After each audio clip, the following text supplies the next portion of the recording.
మీ పిల్లలందరినీ దర్శించండి అయ్యా. నీ ఆత్మ చేత నింపండి, నీ శక్తి చేత నింపండి, బలము చేత నింపండి అయ్యా. నీ బిడ్డల దేహాలలో ఉన్నటువంటి ప్రతి అనారోగ్య సమస్యల్ని కొట్టివేయండి తండ్రి.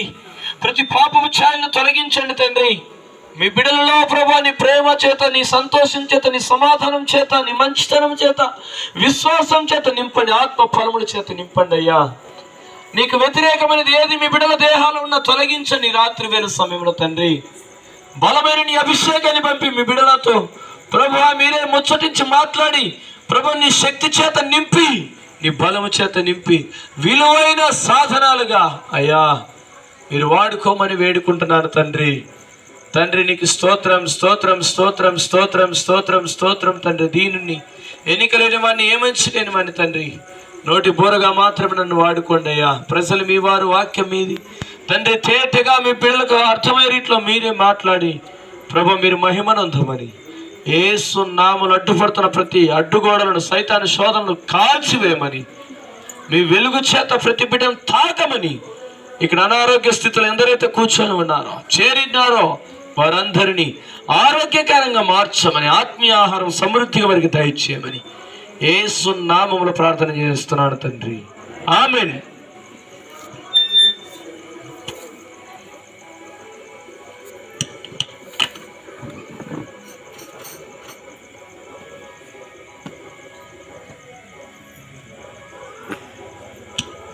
ప్రియులారా, ఈ రాత్రి వేళ సమయంలో దైవ గ్రంథంలో నుండి కొన్ని సంగతులు జ్ఞాపకం చేసుకుందాం. దైవ గ్రంథంలో రాయబడినటువంటి మాటలు ప్రతి ఒక్కరి జీవితంలో నీకు తీసుకొని ఈ వాక్యానుసారంగా జీవితాలు కట్టుకోవాలని ఈ రాత్రి వేళ సమయంలో నేను జ్ఞాపకం చేస్తా ఉన్నాను. పరిశుద్ధ గ్రంథంలో నుండి ప్రియులారా,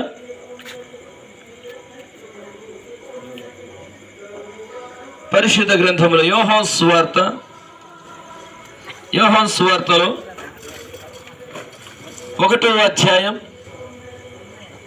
యోహాను సువార్త 1వ అధ్యాయం 4-5 వాక్యములు చదువుకుందాం ప్రియులారా. యోహాను సువార్త 1వ అధ్యాయం 4-5 వాక్యములు చదవండి అన్న.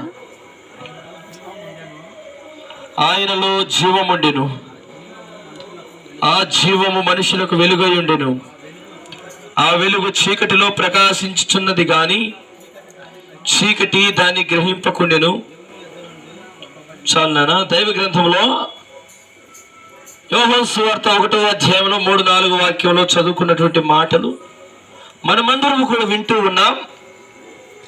అక్కడ 3లో రాయబడిన కలిగి ఉన్నది ఏది ఆయన లేకుండా కలగలేదు, ఆయనలో జీవము ఉండెను, ఆ జీవము మనుషులకు వెలుగై ఉండెను అనే మాట. కలిగి ఉన్నది ఏది ఆయన లేకుండా, అక్కడ రాయబడిన మాట పూర్తి చేయాలంగా, కలగలేదు.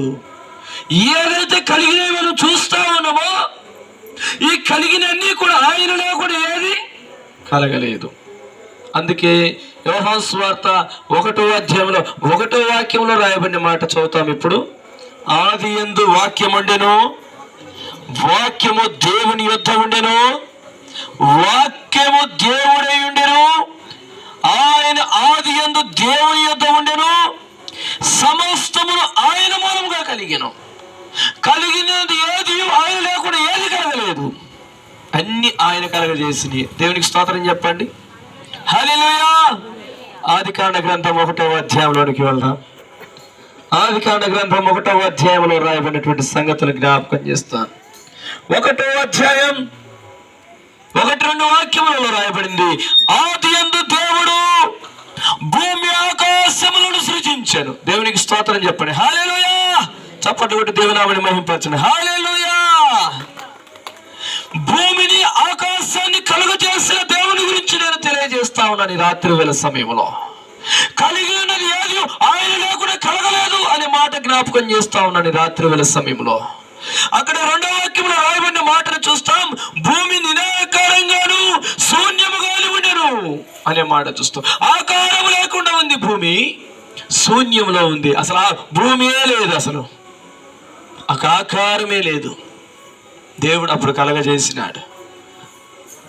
మన్ను రవ్వంతా కూడా లేకముందే దేవుడి సృష్టిని కలగజేసినాడు. దేవునికి స్తోత్రం చెప్పండి. హల్లెలూయా. నేను ప్రకటించే దేవుడు ఎవరయ్యా అంటే మాట మాత్రం పలికితే చాలా, లేనిది కూడా కలుగుతుంది అంతే. దేవునికి స్తోత్రం చెప్పండి. హల్లెలూయా. అద్భుతములు చేయవాడు నేను ప్రకటిస్తున్న యేసయ్య. ఆశ్చర్య కార్యములు చేయవాడు నేను ప్రకటిస్తున్న యేసయ్య. గొప్ప కార్యములు చేస్తాడు. నీ జీవితంలో ఒక ఆకారం లేకుండా నువ్వు జీవిస్తున్నట్టయితే ఒక ఆకారంలోనికి దేవుడు నడిపిస్తాడు నిన్ను. ఆయన్ని విశ్వసిస్తే చాలు, నిన్ను సిగ్గుపడనీయడు, నిన్ను విడువడు. ఆయన ఒక ఆకారంలోనికి నిన్ను నడిపిస్తాడు. అందరూ కూడా దేనికి పనికిరాడు అంటున్నారా? అందరూ కూడా ఈమె దేనికి పనికిరాదు అంటున్నారా? ఏ పని చేత కాదు అంటున్నారా? అయితే అందరూ కూడా నిందిస్తున్నారా? అవమానపరుస్తున్నారా? గాయపరుస్తున్నారా? ఎలివేసినట్టుగా చూస్తున్నారా? తక్కువ చేసి మాట్లాడుతున్నారా? దేనికి చేతగాని వాడవని, ఏమి చేయలేవని, జ్ఞానం లేదని నేను నిందిస్తున్నారా? అయితే ఈ రాత్రి వేళ సమయంలో నేను ప్రకటిస్తున్న యేసయ్య నీతోనే మాట్లాడుతున్నాడు. యెహోవా జ్ఞానం ఇచ్చేవాడు. దేవునికి స్తోత్రం చెప్పండి. హల్లెలూయా. సామెతల గ్రంథం 2వ అధ్యాయంలో 2వ వాక్యాన్ని చదవండి ప్రియులారా. సామెతల గ్రంథం 2వ అధ్యాయం 2వ వాక్యంలో యెహోవాయే జ్ఞానం ఇచ్చేవాడు అని ఆ మాట చదవండి. సామెతల గ్రంథం 2వ అధ్యాయంలో రాబడినటువంటి సంగతులు ప్రియులారా 3-4 వాక్యములు చదవండారా. తెలివికై మొరపెట్టిన యెడల, వివేచనకై మనవి చేసిన యెడల, వెండిని వెతికినట్లు దాన్ని వెతికిన యెడల, దాచబడిన ధనమును వెతికినట్లు దాన్ని వెతికిన యెడల, యెహోవా యందు భయభక్తులు కలిగి ఉన్నట్టు వెటిగాను గ్రహించదము. దేవుని కూర్చిన విజ్ఞానం నీకు లభించును. యెహోవా జ్ఞానం ఇచ్చేవాడు, తెలివియు వివేచనయు ఆయన నోటి నుండి వచ్చును. ఆయన యథార్థవంతులను వర్ధిల్ల చేయును. దేవునికి స్తోత్రం. హల్లెలూయా. దానియేలు గ్రంథంలో చూస్తాం. దానియేలు గ్రంథంలో భక్తుల జీవితాలలో అద్భుతం చేసి చూపించినడు దేవుడండి. దానియేలు, షడ్రక్, మెషక్, అబేద్నెగోల జీవితంలో తండ్రి ఆ దేశంలోనే ఉన్నతమైన స్థాయిలోనికి దేవుడు తీసుకొని వచ్చినాడు వాళ్ళను. వారు ఎవరైతే బాలురే గాని దేవుని జ్ఞానము కలిగిన వారు. అక్కడ రాయబడిన మాట 1వ అధ్యాయం 17వ వాక్యం. ఈ నలుగురు గురించి కొన్ని సంగతులు నేను జ్ఞాపకం చేస్తాను ఈ రాత్రి వేళ సమయంలో. దానియేలు గ్రంథం 1వ అధ్యాయం 17వ వాక్యంలో ఈ నలుగురు బాలుర సంగతి ఏమనగా, దేవుడు వారికి జ్ఞానమును సకల శాస్త్ర ప్రవీణతయు వివేచనయు అనుగ్రహించెను. దేవునికి స్తోత్రం చెప్పండి. హల్లెలూయా. మరియు దానియేలు సకల విధములకు దర్శనములను స్వప్న భావములను గ్రహించి తెలివి గలవాడై ఉండెను. ఎవరిచ్చింది తెలివి అండి ఇది? అందుకే ఇందాకనే చదివినాం. బుద్ధి జ్ఞానములని దేవుడిచ్చేది, తెలివితేటలు దేవుడిచ్చేది. దేవునికి స్తోత్రం చెప్పండి. ఈ జ్ఞానము దానియేలు సంపాదించుకున్నాడు. ఈరోజు ఈ రాత్రి వేళ సమయంలో ప్రియులారా, దానియేలుకు జ్ఞానం ఇచ్చిన దేవుడే, దానియేలును ఎన్నిక చేసుకున్న దేవుడే నీతో నాతో మాట్లాడుతూ ఉన్నాడు. ఈ రాత్రి వేళ సమయంలో నీతో మాట్లాడుతూ ఉన్నాడు సూటిగా. సర్వాన్ని సృష్టించినటువంటి సృష్టికర్త అయిన దేవుడే దానియేలుకు తోడుగా ఉన్నాడు. దేవునికి స్తోత్రం చెప్పండి. ఎటువంటి పరిస్థితుల్లో తోడుగా ఉన్నాడంటే, దానియేలును ఒక రోజు తీసుకెళ్లి సింహాల బోన్లో పడేసినారు. మీకు అందరికి తెలుసు ఆ స్టోరీ. సింహాలు వాస్తవానికి మనుషులు చూస్తే ఏం చేస్తాయండి? తింటాయి, చంపి పడేస్తాయి, అసలు ముందు రక్తం తాగుతాయి. కానీ కనీసము దానియేలును తాకిన అనుభవాలు కూడా లేవు. దేవునికి స్తోత్రం చెప్పండి.